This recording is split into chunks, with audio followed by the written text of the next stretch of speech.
بسم اللہ الرحمن الرحیم۔ السلام علیکم ناظرین، پروگرام انسائٹ کے ساتھ میں ہوں آپ کا میزبان سلیم بخاری۔ ناظرین، پاناما کا فیصلہ لٹکا پڑا ہے اور اس کے ساتھ ہر چیز لٹکی پڑی ہے۔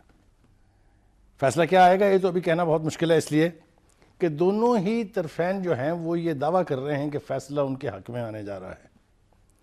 دونوں کا انتھوسیازم حال ہی تک دیکھنے والا تھا، لیکن دونوں ہی طرف ایک طرح سے اس حوالے سے خاموشی ہے۔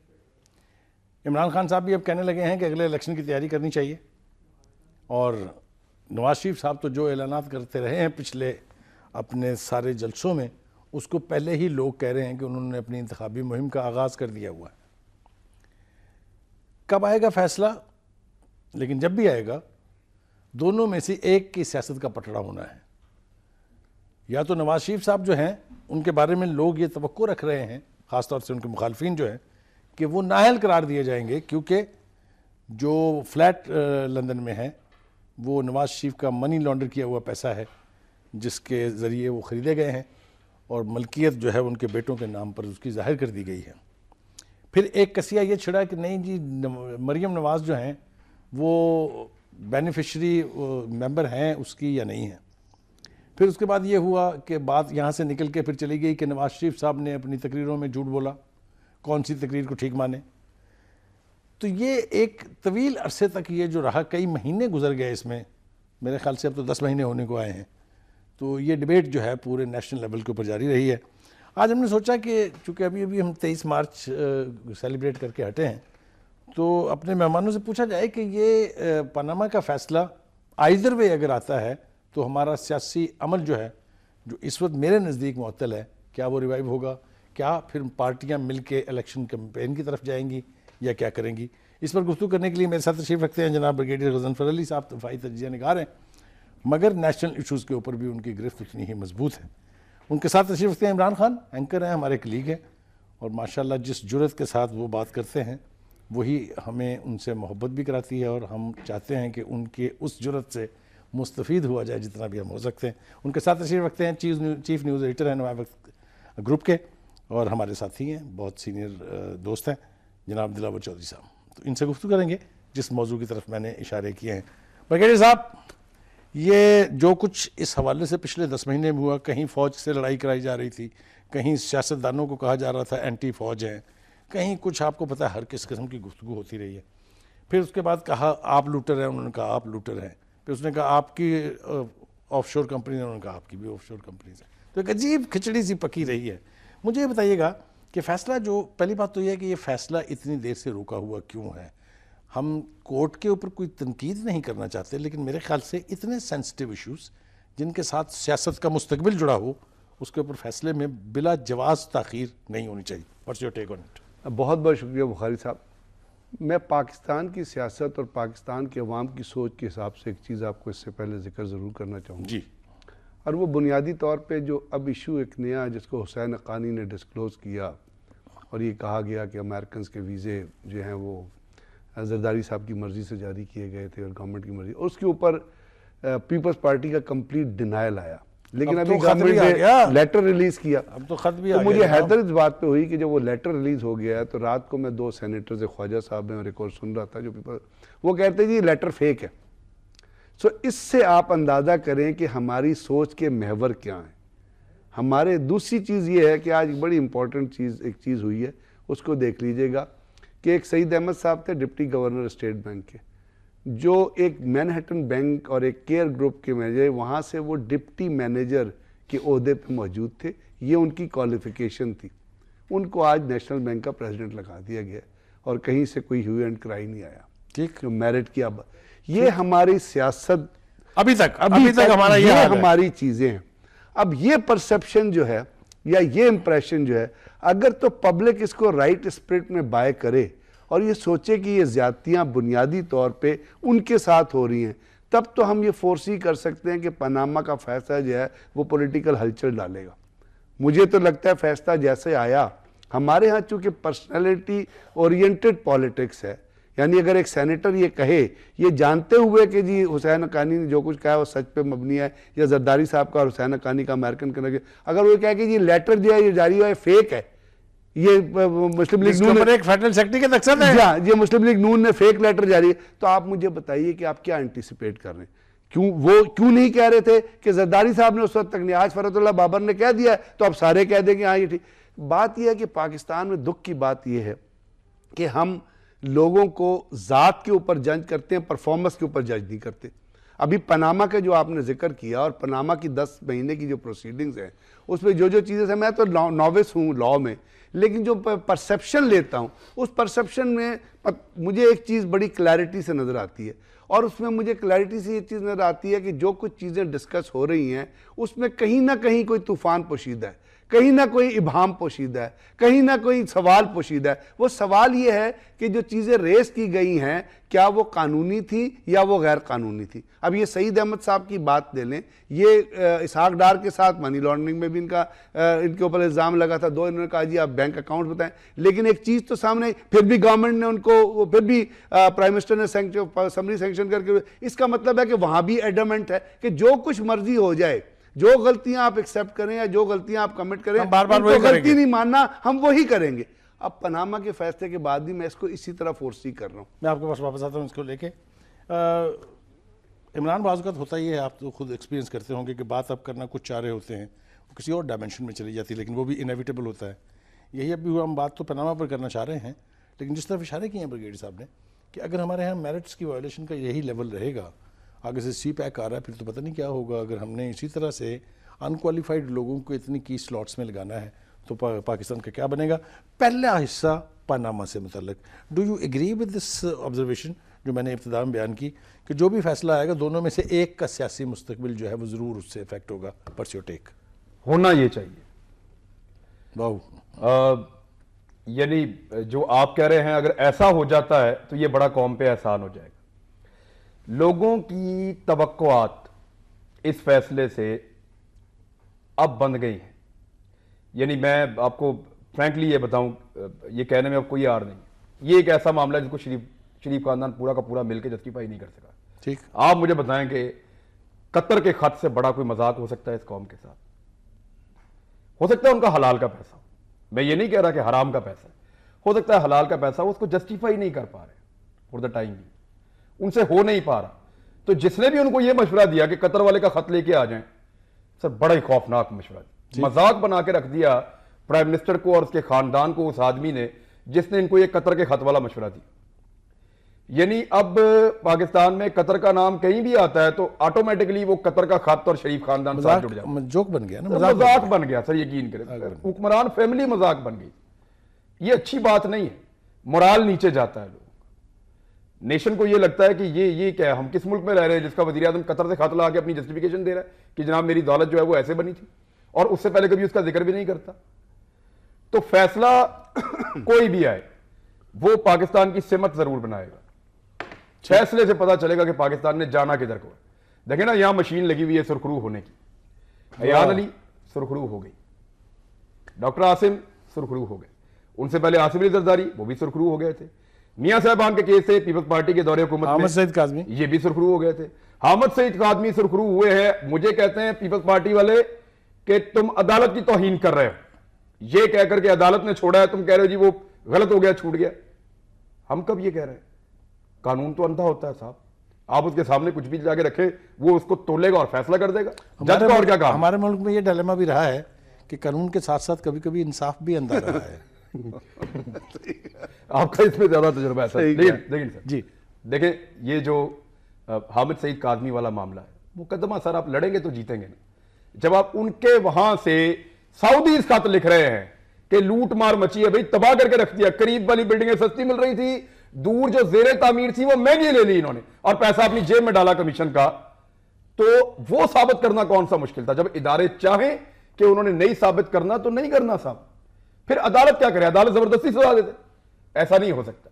اب شرجیل نام میمن سرخرو ہونے کے لیے آئے ہیں، لوگ انتظار کر رہے ہیں پاناما میں شریف خاندان کب سرخرو ہو جائے۔ یہاں فیکٹری لگی ہے سر، لوگ روز سرخرو ہوتے ہیں، لیکن عام آدمی نہیں ہوتا سر، ٹیکس پیئر نہیں ہوتا، جو بیچارہ پاکستان کو بنا رہا ہے، روزانہ دھکا لگاتا ہے، تھوڑا سا اور آگے لے کے جاتا ہے، وہ سرخرو نہیں ہو رہا۔ یہ بڑے بڑے لوگ روزانہ سرخرو ہوتے ہیں سر۔ اور جو ابھی سعید احمد صاحب کی بات کر رہے تھے نا سر، مجھے یاد آ گیا، یہ ایک چینل پہ تھے سعید احمد صاحب, اور میں بھی وہیں تھا. تو یہ اپنی تعریف کر رہے تھے, اپنے بارے میں بتا رہے تھے. تو میں نے ان سے سوال کیا کہ آپ کو یہ اپوائنٹمنٹ کیسے ملی, یہ جو ڈپٹی گورنر آپ لگے اسٹیٹ بینک کے, آپ کیسے لگے؟ انہوں نے کہا جی ڈار صاحب نے مجھے فون کیا تھا اور انہوں نے مجھے کہا کہ آپ کی ضرورت ہے تو آپ آ کے اس عہدے کو سنبھال لیں. میں نے کہا ڈار صاحب کو آپ کب جانتے ہیں؟ انہوں نے بتایا جی میں تو بہت پرانا جانتا ہوں ان کو. پھر میں نے کہا ان سے دوستی بھی ہوگی؟ انہوں نے کہا جی بالکل ہے. قریبی تعلق بھی ہوگا؟ انہوں نے کہا بالکل ہے. میں نے کہا تو ہم یہ سمجھیں کہ اس قریبی تعلق کی بنیاد پہ انہوں نے آپ کو بلایا اور بلا کے آپ کو یہ سیٹ دے دی. پھر وہ چپ ہو گئے. معاملہ یہ ہے کہ سر یہ جسٹیفیکیشن ہے یہاں پہ کہ میں وزیر اعظم کی دھی ہوں, اس کی بیٹی ہوں, میں بیٹھی ہوں, گزرا بیٹھے ہیں, مجھے بریفنگ دو گے. کیا سر یہ بکواس نہیں ہے؟ یہ کون سا ملک ہے سر؟ مریم نواز سر ہمارے سر آنکھوں پہ سر, وہ ہماری بھی گھر میں عورتیں ہیں, لیکن سر نہیں سر, برا لگتا ہے نا سر, برا لگتا ہے. کس کیپیسٹی میں سر, کس کیپیسٹی میں کوئی مونس لائی جب ڈپٹی وزیر اعلیٰ بنے پھرتے تھے یہاں پنجاب کے اندر, تو تب آپ کا دل نہیں دکھتا تھا سر؟ برا لگتا تھا نا. آپ اس کا وزیر اعلیٰ ہے, یہ کس چکر میں گھومتا پھرتا ہے اور افسران کو بلا کے ان کے انٹرویو کرتا ہے اور ان سے بات چیت کرتا ہے؟ کیوں بھائی؟ کسی کے باپ کا ملک تو نہیں ہے. پھر اس کے بعد آپ نے اور ایپیسوڈ دیکھی. اب اگر جب تصویر آتی ہے مریم نواز کی اور آپ یہ کہتے ہیں کہ یہ غلط ہو رہا ہے, وزراء بیٹھ کے اس کو کیوں بریفنگ دے رہے ہیں, کون سا پورٹ فولیو اس کے پاس, تو سر غلط بات ہے. غلط کو غلط نہیں کہیں گے تو کیا کہیں گے سر؟ غلط کو غلط بولتے ہیں تو ان کے لوگ سوشل میڈیا پہ گالیاں دینا شروع کر دیتے ہیں. غلط کو غلط بولتے ہیں تو یہ آپ کے دفاتر میں شکایت کرنا شروع کر دیتے ہیں. تو سر یہ بڑے دکھے ہوئے لوگ ہیں سر. ہم ان معاملات میں ہمیں آپ نہ چھیڑیں, میرے خیال میں سیدھا سیدھا پروگرام کر لیں. گفتگو آپ نے سنی بریگیڈیئر صاحب کی بھی اور عمران کی بھی. جیسا میں نے کہا تھا وہ میری ہر بات کو تھوڑی سی دیر میں ہی ثابت کر دیتے ہیں, جرأت کے ساتھ بات کرتے ہیں, یہی ہمیں ان کی ادا جو ہے وہ پیاری لگتی ہے. ایک بہت ہی خوبصورت اصطلاح انہوں نے آج دے دی ہے جس کے اوپر کئی پروگرامز کیے جا سکتے ہیں کہ پاکستان میں یا تو سرخرو کرنے کی مشینیں لگی ہیں یا فیکٹری کھل گئی ہے. یہ اتنا بڑا ریفلیکشن ہے ہماری سوسائٹی پر کہ اس کے سامنے, اس جملے کے سامنے جتنا شرمسار ہو سکتا ہو آدمی اس کو ہونا چاہیے. اس کے اوپر بات جاری رکھیں گے. جی دلاور صاحب آپ کے پاس میں آ رہا ہوں. جو باتیں آپ نے سنی عمران نے کی ہیں, دکھ کی باتیں ہیں, تکلیف دہ باتیں ہیں. جو بریگیڈیئر صاحب نے کہا ان میں بھی کوئی خوشی کا پہلو نہیں ہے, اس لیے کہ وہ کہہ رہے ہیں کہ میرٹ کی دھجیاں اگر اتاری جا رہی ہیں. میں صرف آپ سے دو باتوں پہ کامنٹ چاہتا ہوں. ایک تو یہ کہ میرٹس کی دھجیاں پہلی دفعہ اڑنی شروع نہیں ہوئی ہیں. اگر ہم پیچھے مڑ کے دیکھیں تو تاریخ بھی ہماری کو بہت عالیشان نہیں ہے. یہ جس امریکن ویزوں کا ذکر کیا تھا میرے ساتھیوں نے, میرے دوستوں نے, اس کو اگر آپ کھول کے پڑھیں یا کھول کے دیکھیں کہ کیا ہوا تو عقل دنگ رہ جاتی ہے کہ کیسے ایک سفیر اتنا با اختیار ہو گیا کہ وہ 16,000 امریکی آفیشلز کو جو ہمیشہ انڈر کور آتے ہیں کسی ملک میں, ان کو ویزے جاری کر دے. جب خط سامنے آتا ہے تو پتہ چلا کہ اس کے اندر تو آشیرواد جو ہے اس وقت کے وزیر اعظم کی بھی تھی, اور وزیر اعظم کی کوئی حیثیت نہیں تھی اس لیے کہ آصف زرداری پریزیڈنٹ بیٹھے ہوئے تھے. جب ہم یہ سب کچھ دیکھتے ہیں تو اس میں کون سا میرٹ استعمال ہوا ہے؟ تو یہ جو قسم پرسی کی ہماری کیفیت ہے, یہ جو ہم سرخرو کرنے کی مشینیں لگانے پہ مجبور ہو گئے ہیں, how do you see the situation? Bukhari صاحب, جیسا کہ آپ نے بھی کہا کہ یہ پہلی دفعہ نہیں ہوا, یہ ایک پروسیس ہے اور ہم اس پروسیس کا ایک حصہ رہے ہیں. مسلسل ایک عمل ہے کہ آپ پہلے ایک ایکٹ کرتے ہیں پھر اس کو ڈینائی کرتے ہیں. پاکستان میں بدقسمتی سے, جیسا میرے ساتھیوں نے بھی کہا, یہ پرسیپشن ڈیولپ ہو گیا ہے کہ بڑے آدمی کے کرائم چھپتے ہیں اور غریب آدمی کے کرائم چھپتے ہیں. تو یہ جو ایک پرسیپشن ہے چھپنے کی تو یہ جو ایک پرسیپشن ہے یہ اتنا گہرا ہے. میں سمجھتا ہوں کہ اگر اس پر آپ غور کریں تو 1947 تک چلے جائیں تو آپ محسوس کریں گے کہ یہ کچھ وہاں سے کہ مطلب میری ایک کیا ہے وہ کہتے ہیں نا کہ میری ایک خرابی مضمر تھی میری تعمیر میں, کچھ اس طرح کا ایک مصرع ہے.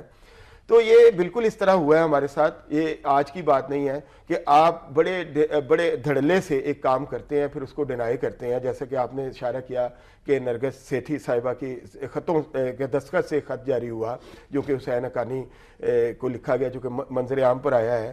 اس پر پیپلز پارٹی نے کہا کہ یہ فیک ہے, اور آج اس پہ اس وقت کے وزیر اعظم نے پریس کانفرنس کی ہے باقاعدہ, اور باقاعدہ اس کا ڈینائل کیا ہے یوسف رضا گیلانی. یہ لیٹسٹ نیوز ہے جو میں آپ کو دے رہا ہوں کہ انہوں نے پریس کانفرنس میں کہا ہے کہ بالکل یہ اس سے ہمارا کوئی تعلق نہیں ہے, یہ خط جعلی ہے, ہم نے نہیں لکھا. لیکن سوال یہ ہے کہ اگر ایک ہمارے یہاں یہ صرف یہ کیا یہ ایک ادارہ ہے جو اس طرح کا کام کرتا ہے یا ایک پالیٹیشن ہے جو اس طرح کا کام کرتے ہیں؟ اسی جملے کے اوپر میں آپ کے پاس واپس آؤں گا, بریک کے لیے اچانک کہا جا رہا ہے مجھے, لیکن بریک پہ جانے سے پہلے ایک بات خوبصورت میں عرض کرنا چاہتا ہوں. شعر ہے کہ ہم دعا لکھتے رہے وہ دغاپتی کچھ جا رہی ہے. کبھی کبھی ہوتا ہی ہے کہ آپ کے ہاتھ سے اختیار نکل جاتا ہے, آپ بے اختیار ہو جاتے ہیں. میں اپنے سامنے جب عمران خان جیسے لوگ بٹھاؤں گا تو پھر یہ تو ہوگا, گفتگو تو پھر ان کی مرضی سے ہوگی. And that's the beauty of I think this discussion. Dilawar Chaudhry صاحب آپ کے پاس تھا, میں آپ اپنی بات پوری کر لیں اس سے پہلے کہ میں واپس آؤں ان کے پاس. ویسے میں یہی عرض کر رہا تھا کہ اس وقت کے پرائم منسٹر یوسف رضا گیلانی نے آج پریس کانفرنس کی ہے اور انہوں نے کہا جی کہ ہمارا تو اس سے کوئی تعلق نہیں ہے, لیکن ان کو یاد ہونا چاہیے جب وہ پرائم منسٹر تھے اور یہ ایشو پارلیمنٹ میں ریز ہوا تھا تو نیشنل اسمبلی میں کچھ انہوں نے اس طرح کی سینٹینس کہے تھے کہ ہمیں پوچھا جاتا ہے کہ 7,000 لوگوں کو ویزے کیسے دیے امریکنز, ہمیں بتایا جائے اسامہ بن لادن کو ویزا. جی. تو اس وقت تو ایک طرح سے یہ انہوں نے اس کو جو ہے اپنی جسٹیفیکیشن دی تھی. میں سمجھتا ہوں کہ 16,000 ویزے دے دیے گئے امریکن سپائز کو, کوئی گورنمنٹ نہیں تھی اس پہ, کیا یہ سارا ایک سفیر نے کیا اور وہ اسی پہ ڈالا گیا تھا؟ کوئی انٹیلیجنس اس کو جو ہے کاؤنٹر انٹیلیجنس کوئی کچھ نہیں تھا, سارا کچھ سوئے ہوئے تھے, پوری گورنمنٹ سوئی ہوئی تھی. یہ کسی طرح بھی گورنمنٹ جو ہے یہ اسکیم سے باہر نہیں آ سکتی, اس کو ایکسپلین کرنا پڑے گا. لیم ایکسکیوزز نہیں چلیں گے, لیکن یہ ایکسپلینیشن اس وقت ہی ہو سکتی ہے جبکہ ہمارے یہاں سپریمیسی آف لا ہو, لا کو اسٹرانگ ہو, لا کو واقعی لوگوں کو پتا ہو کہ لا کو ابائڈ بائی کیا جاتا ہے. اور اگر یہ پتا چلے کہ لا جو ہے وہ بڑے لوگوں کے ہاتھوں میں کھلونا ہے اور چھوٹے لوگوں کے لیے ایک مصیبت ہے, تو پھر تو یہ کام کبھی بھی نہیں ہوگا. بڑے سے بڑا یہ لگتے ہم نے خالی سیاستدانوں کے نہیں لینے سر. نہیں میں آ رہا ہوں, میں نے یہ کیا, ایک منٹ رک جا, اب وہیں آ رہا ہوں. میں نے یہی عرض کیا کہ اس وقت دیکھیں نا, جب اس طرح کے جو سینسٹیو معاملات ہوتے ہیں اس میں میں نے پہلے عرض کیا کہ انٹیلیجنس کے ادارے, کاؤنٹر انٹیلیجنس کے ادارے, پھر اس سے علاوہ جو ایک کو پکڑا ہم نے اور وہ کس طرح یہاں سے چلا گیا, کس طرح ہمارے قانون کا مذاق اڑاتے ہوئے اس کو جیل میں جس طرح VVIP رسپانس دیا گیا اور پھر کس طرح اس کو طیارے تک پہنچایا گیا اور وہ چلا گیا, تو یہ بھی ایک سوال اٹھے گا, یہ بھی بات ہوگی کہ وہ اس کے پیچھے کون تھا, اس کو کس نے یہاں سے باعزت بری کیا, جو ہمارے 2 لوگوں کو جس نے قتل کیا اور اتنا ہمارے جو لا کو بریک کیا اور بالکل مذاق اڑایا, اور وہ مذاق اڑاتے ہوئے ہم نے اس کو ابھی تک اس کی بھی کوئی جیسی. اس میں کچھ پردہ نشینوں کے بھی نام آتے ہیں.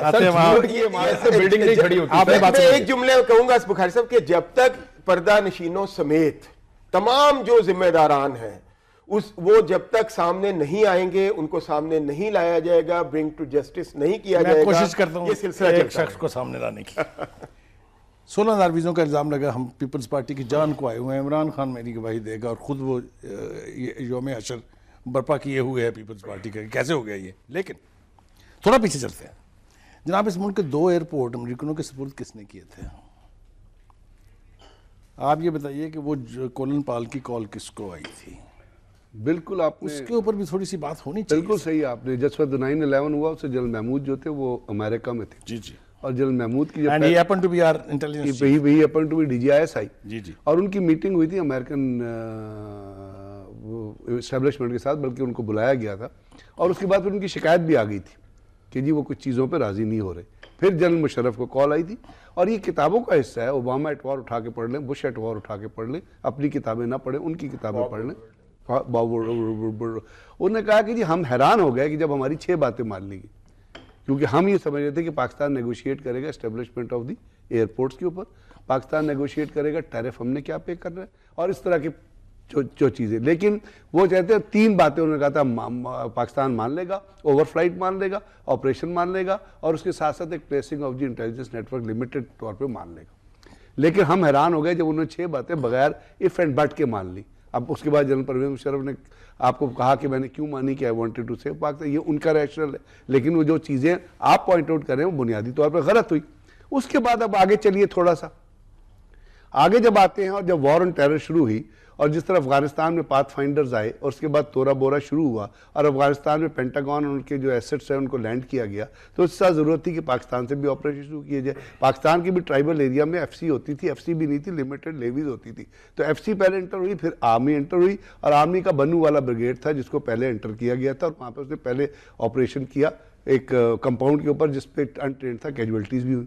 اس زمانے میں پاکستان کے اندر لمیٹڈ اسٹاف تھا اور اس کی اسٹرینتھ جو تھی وہ ایمبیسی کے اندر, امریکن ایمبیسی کے اندر ہوتا تھا. ان کا کوئی باہر آؤٹ سائڈ آفس نہیں تھا, اور اس کے اندر 15 سے 16 آدمی تھے, اور اس کا ایک ٹینٹیکل جو تھا ISI کے ساتھ تھا, ایک ٹینٹیکل MI کے ساتھ تھا, اور بنیادی طور پہ تھا ان ٹیررسٹ کو ٹرین کرنا جس کو آپ القاعدہ کا نام دے دیں یا تحریک طالبان پاکستان کا نام دے دیں. اب یہ تمام چیزیں ایک کنٹینیوٹی میں ہوتی رہی, لیکن یہ جو انفلکس آف ویزاز جو آپ دیکھتے ہیں, یہ اگر اب مشرف کے اس زمانے میں کیا ہوتا تھا, آپ القاعدہ کے HVTs کو ہائی ویلیو ٹارگٹ کے پیچھے جاتے تھے, بنیادی ریٹ جو ہوتا تھا وہ انٹیلیجنس ایجنسیز کا ہوتا تھا, اس میں ایک CIA کا ریپرزینٹیٹو ہوتا تھا جس کا مقصد یہ ہوتا تھا کہ جو موبائل فون یوز ہو رہا ہے اس کے جو 6 فگر کوآرڈینیٹ آپ نے لینے ہیں, وہ ان کے پاس ایک سسٹم تھا لیپ ٹاپ کے ذریعے لنک کرتے جو اس وقت ہمارے پاس نہیں تھا, تو وہ اس کو آئیڈینٹیفائی کرتے تھے کہ اس جگہ پہ یہ چیز موجود ہے یا اس جگہ پہ فون موجود ہے, اور پھر ریڈ ہوتا تھا. آپ کو پتا ہے ویسٹ سے لوگ اٹھائے گئے, گجرات سے لوگ اٹھائے, فیصل آباد سے لوگ اٹھائے. یہ تمام چیزیں ایز اے پارٹ, اور جنرل مشرف راضی ہوئے, انہوں نے بیسز دیے, شمسی ایئر بیس دیا جہاں سے ڈرون آپ کو اڑا کرتا تھا, اور دوسرا افغانستان کے اندر بیسز بڑے جہاں سے ڈرون اڑا کرتا تھا. تو یہ تمام چیزیں, اور اس کے بعد یہ روز روشن یہ تمام چیزیں آن ریکارڈ موجود ہیں. لیکن جو ہمارا جو وائلیشن ہوتی ہے نا, وہ وائلیشن ہوتی ہے اس وقت تک ایمبیسیڈر آتھورائز نہیں تھا ویزے ایشو کرنے کے.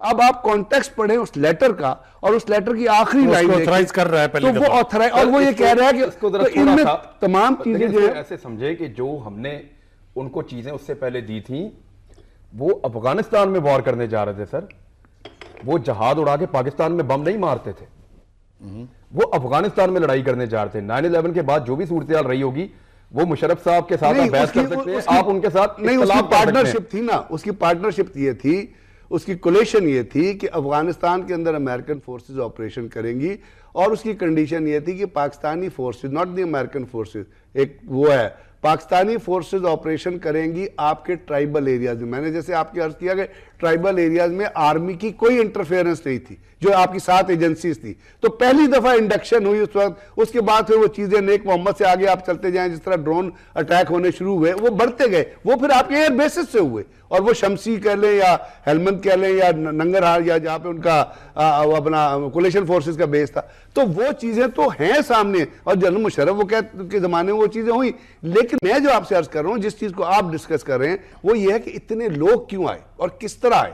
I was director counterterrorism Pakistan Army. I know کتنا اسٹاف تھا. We use to interact with CIA, we use to interact with FBI. لیکن یہ جو ایک کھل گئی نا چیز, جس میں آپ نے بے تحاشا, آپ کو پتا آپ کے اخباروں میں خبریں آئیں کہ جی وہ گھر لے رہے ہیں, گھر کے بارے تارے لگ رہی ہیں, وہاں پہ لوگ آ رہے ہیں, بلو ایریا میں 2 ایکسیڈنٹ ہوئے, جہاں FBI کی گاڑی نے 2 پیڈسٹرین کو مارا. ایک دن رپورٹ آئی کہ یہ کار سے ایکسیڈنٹ ہو گیا, اس سے امریکنز نکلے ہیں. پھر لاہور پرائیویٹ ہوٹل کا اوپر کیا کیا تھا, اس کے اوپر دوسری بات یہ ہے کہ جند اللہ کو جس طرح سپورٹ کیا بلیک واٹر نے, اسی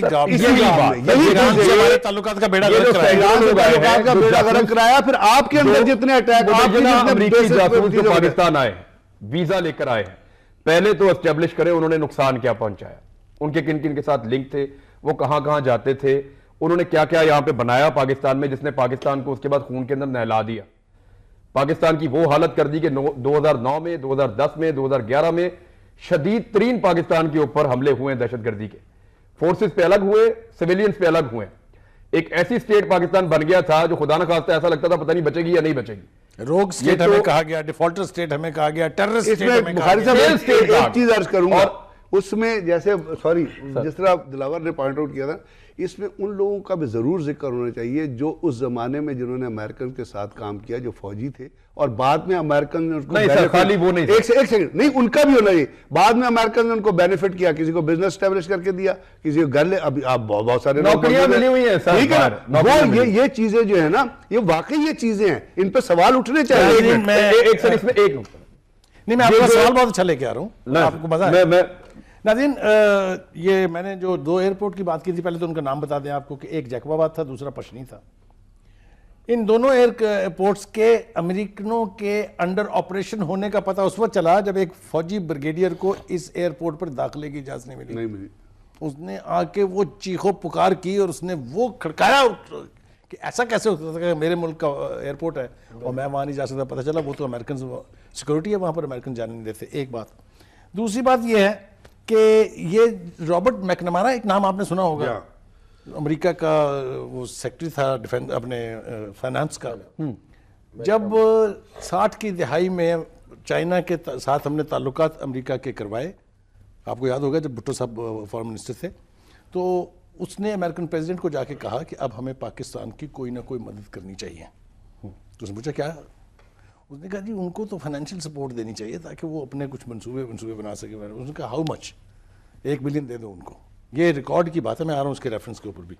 تو اس نے کہا sir 1 billion will be too little. تو اس نے کہا okay take 2 billions. So 2 billion کا مینڈیٹ لے کے وہ پریزیڈنٹ ایوب کے ساتھ ملاقات کے لیے پاکستان تشریف آئے, اور انہوں نے ان سے اپنی میٹنگ میں پوچھا کہ the American president is pleased to help you, please tell us what do you need. So you know what he said? He said, please go back and give our regards to the American president. وہ اپنی کتاب میں لکھتا ہے McNamara, and this is how I saved the American exchequer $2 billion.